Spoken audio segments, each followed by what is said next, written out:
Indian president is today's topic and I am Sumbal Shehzad. Indian president जो है वो एक बहुत ताकतवर ओहदा है, ठीक है। किसी भी इंसान ने इंडियन प्रेसिडेंट बनना है तो एलिजिबिलिटी क्राइटेरिया क्या होना चाहिए, ठीक है। एलिजिबिलिटी क्राइटेरिया क्या है? वो इंडियन सिटीजन हो बाय बर्थ, एज लिमिट 35 इससे कम ना हो और लोकसभा का मेंबर हो, ठीक है। लोकसभा का मेंबर हो मतलब मेंबर होने के लिए एलिजिबल हो। फिर उसके बाद क्या है कि वो किसी भी प्रॉफिट बेस्ड इंस्टीट्यूशन का जो है वहां जॉब ना करता हो, चाहे वो स्टेट में है या सेंटर में है या किसी भी कंट्री में है, जो गवर्नमेंट के अंडर कोई इदारा है, तो किसी भी प्रॉफिट बेस्ड इंस्टीट्यूट में वो काम ना करता हो, ठीक है। लेकिन उसको ये अलाउ है कि वो किसी पॉलिटिकल ऑफिस को संभाल सकता है, ठीक है। मतलब प्रेसिडेंट है तो किसी प्रोविंस का वो गवर्नर, सीएम, वाइस प्रेसिडेंट भी लग सकता है, ठीक है। तो ये एक एलिजिबिलिटी क्राइटेरिया। फिर उसके बाद article 58 of the constitution mention करता है ये सारी कंडीशंस, और आर्टिकल 56 ये कहता है कि 5 साल के लिए इलेक्ट होंगे प्रेसिडेंट, ठीक है।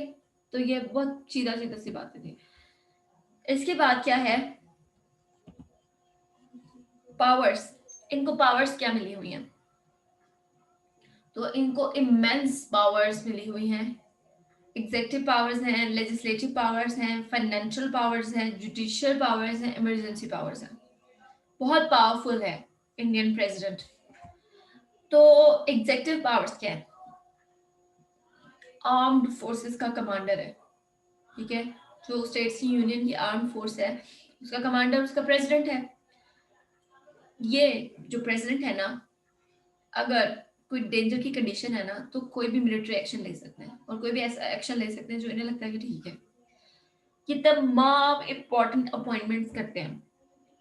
जितने भी प्रेसिडेंट या हेड ऑफ द स्टेट के हवाले से आप पढ़ोगे तो आपको ये पता रहेगा कि ये सब अपॉइंटमेंट्स यही करते हैं।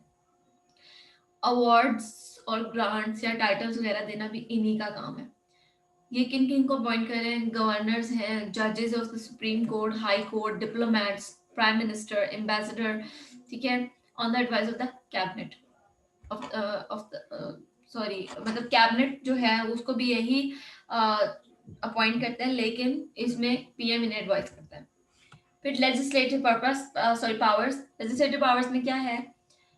पहली बात कि जो भी बिल लोकसभा और राज्यसभा जो है वो पास करिए तो कौन साइन करेगा तो बन जाएगा वो लॉ? प्रेसिडेंट, ठीक है। प्रेसिडेंट ने साइन करना जरूरी है।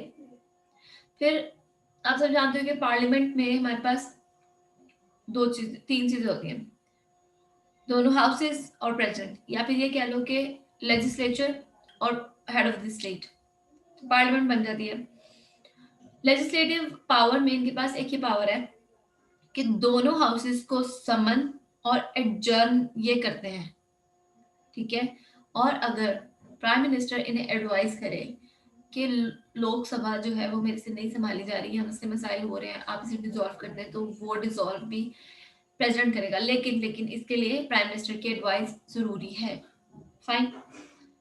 फिर अगर कोई बिल आया है, ठीक है, राज्यसभा से, लोकसभा से इनके पास सिग्नेचर के लिए, तो ये रिफ्यूज कर सकते हैं उसको असेंट देने के लिए या साइन करने के लिए, ठीक है। ये मतलब पढ़ के इनको लगता है कि भाई नहीं ये ठीक नहीं है बिल और इसके हार्श कॉन्सिक्वेंसेस जो है वो बेयर हो सकते हैं, तो ये मना कर सकते हैं। लेकिन मॉनेटरी बिल के लिए मना नहीं कर सकते, इनको उस पर साइन करना ही पड़ता है। किसी भी मॉनेटरी बिल को ये मना नहीं कर सकते। फिर क्या है? ऑर्डिनेंसेस भी इशू कर सकते हैं। प्रेसिडेंट के पास ही पावर है कि वो ऑर्डिनेंस इशू कर सकते हैं। हर प्रेसिडेंट के पास ही पावर होती है, मतलब जितने अभी तक हमने पढ़े हैं वो ऑर्डिनेंसेस दे सकते हैं। और इंडियन प्रेसिडेंट का जो ऑर्डिनेंस है उसकी वही वैलिडिटी होती है जो कि एक लॉ पार्लियामेंट से पास हो रहा है उसकी वैलिडिटी है, ठीक है।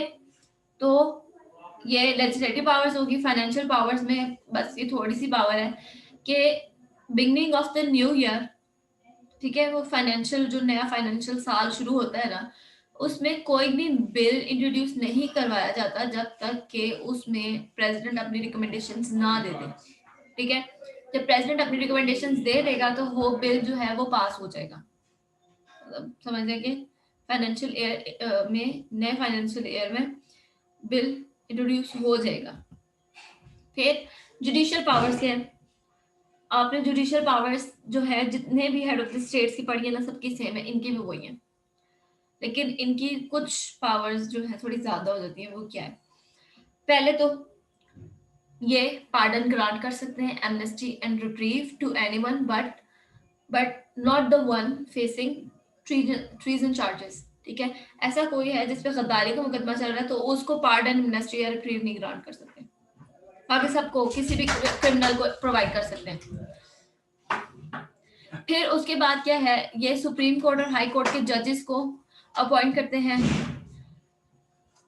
ये, और ये जजेस को जब अपॉइंट करते हैं तो ये किसी भी इंसान से कंसल्ट कर सकते हैं जिसको ये समझते हैं कि इससे कंसल्ट करना मेरे लिए बेहतर है, ठीक है, या मुझे वो अच्छा मशवरा दे देगा। नेक्स्ट जो पावर इनकी स्पेशल है वो ये है कि इनको जुडिशियल पैट्रोनेज प्रोवाइड होती है, मतलब कि ये किसी भी कोर्ट में या किसी भी लॉ एनफोर्समेंट अथॉरिटी को अपनी ड्यूटीज के हवाले से जवाबदेह नहीं है, ठीक है। ये कुछ भी करें, ये किसी को भी जवाब दे रही है, कि जो मर्जी करें। और नेक्स्ट है हमारे पास कि इनके अगेंस्ट कोई भी क्रिमिनल एक्शन नहीं लिया जा सकता, ठीक है। मतलब किसी भी क्रिमिनल एक्शन के लिए इनके अगेंस्ट कोई भी कार्रवाई नहीं खोली जा सकती जब तक कि ये टर्म में मौजूद है, ठीक है। जब इनकी 5 साल की मुद्दत पूरी हो जाएगी तो 5 साल की मुद्दत पूरी हो जाएगी तो ये जो है फिर इन पे केस खुल सकते हैं। फिर उसके बाद क्या है, इमरजेंसी पावर्स। इमरजेंसी पावर्स में हमारे पास क्या है कि ये स्टेट में इमरजेंसी लगा सकते हैं, कभी भी डिक्लेयर कर सकते हैं। अब वो 5 रीजंस जो है वो सेटिस्फाई होने चाहिए।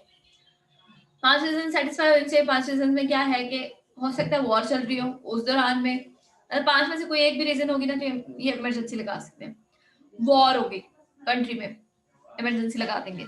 रिबेलियन का खतरा है या रिबेलियन कर दी है आर्मी ने तो भी इमरजेंसी डिक्लेयर कर देंगे। अच्छा, एक्सटर्नल थ्रेट, मतलब वॉर का खतरा चल रहा है या किसी ने अटैक कर दिया, जैसे पाकिस्तान ने अटैक कर दिया है तो ये इमरजेंसी डिक्लेयर कर देंगे। कश्मीर में बार बार इमरजेंसी डिक्लेयर करते रहते ना। फिर कॉन्स्टिट्यूशनल मशीनरी फेल हो जाए, अपना काम ना कर सके, या फिर फाइनेंशियल क्राइसिस या फाइनेंशियल इंस्टेबिलिटी अराइज हो जाए, तो इन सब केसेस में ये जो है इमरजेंसी लगा सकते हैं। तो ये इनकी पावर है इंडियन प्रेसिडेंट की। अगर इसके हवाले से कोई सवाल है तो पूछते हैं।